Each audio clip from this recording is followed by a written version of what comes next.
Hello, everyone. Thank you so much for joining us for another weekly wrap-up. My name is Jeremy Kronemeyer, Operations Manager for Wickham Financial Group, and I have Graham Wickham here, President and CEO of Wickham Financial and Insurance Services. Graham, what happened in the markets last week?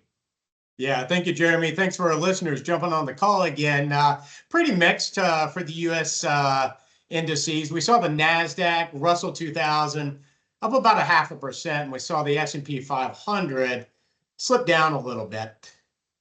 Sector performance, that was pretty mixed. Yeah, healthcare, that fell about 2.5, and the technology, that was weak after some reports of potential U.S. chip export restrictions to China. Now, if we look at commodities and cryptocurrencies, we saw crude oil, that was up about 1% amid some Middle East tensions. We saw gold futures down about 2%, and Bitcoin off about 2%. If we look at the Federal Reserve and interest rates, the Fed held interest rates steady, signaled 50 basis point cuts potentially by the end of the year. But keep in mind, Chairman Powell is always going to be data dependent on that. Now, the GDP growth, that was forecasted lower. On the flip side, we saw the forecast for inflation rising just a bit. Now, Governor Waller came out and made some statements about tariffs. He felt that they were going to have the unlikely stance of increasing the CPI significantly. And that was supporting, or he was supporting, maybe some earlier cuts for interest rates. Now, if we look at the U.S. economic data, we saw retail sales. That fell more than expected in May. Jobless claims did rise.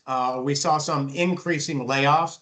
The manufacturing from the Northeast, that was little improved, where we saw home builder confidence, that was the lowest in 2.5 years, and single-family home permits off about 2.7% in May.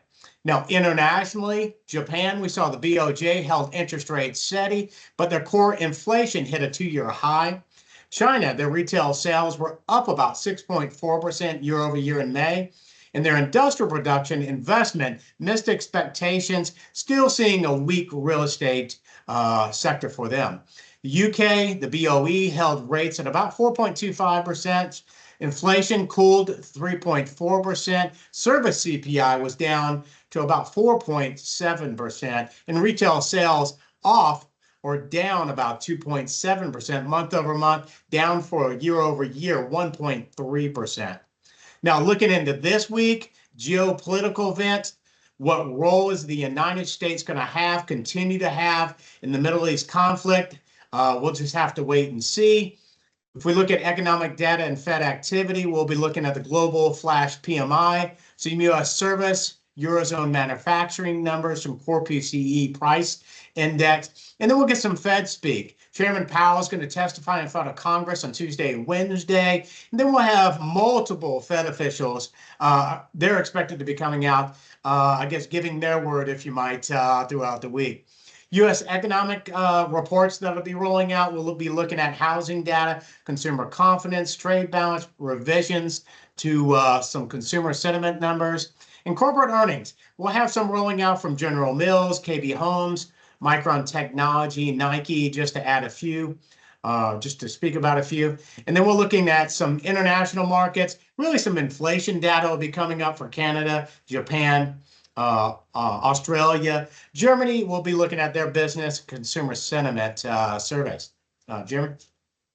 Gotcha, Graham. I had a question for you. With the Middle East tensions that you had mentioned, I know that they're talking about a ceasefire as of right now, but how do you think that's going to affect the markets and the consumer and people's investment accounts at this time?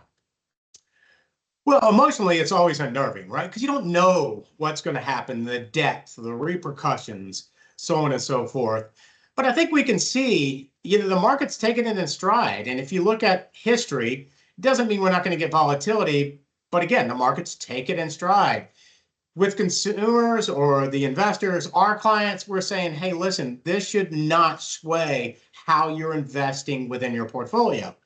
Are there always reasons to be worried? Yes, the market's always climbing a wall of worry. Are there always concerns in different fronts? Absolutely. Should you maybe be slightly more defensive?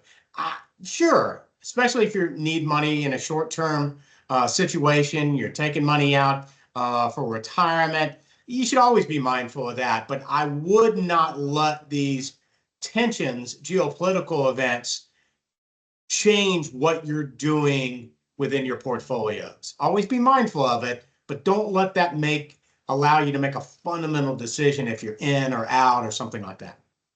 Gotcha. Well, Grant, we always appreciate the information and expertise. And thank you to our listeners that check in with us every single week. And we look forward to seeing you next week. Have a good day.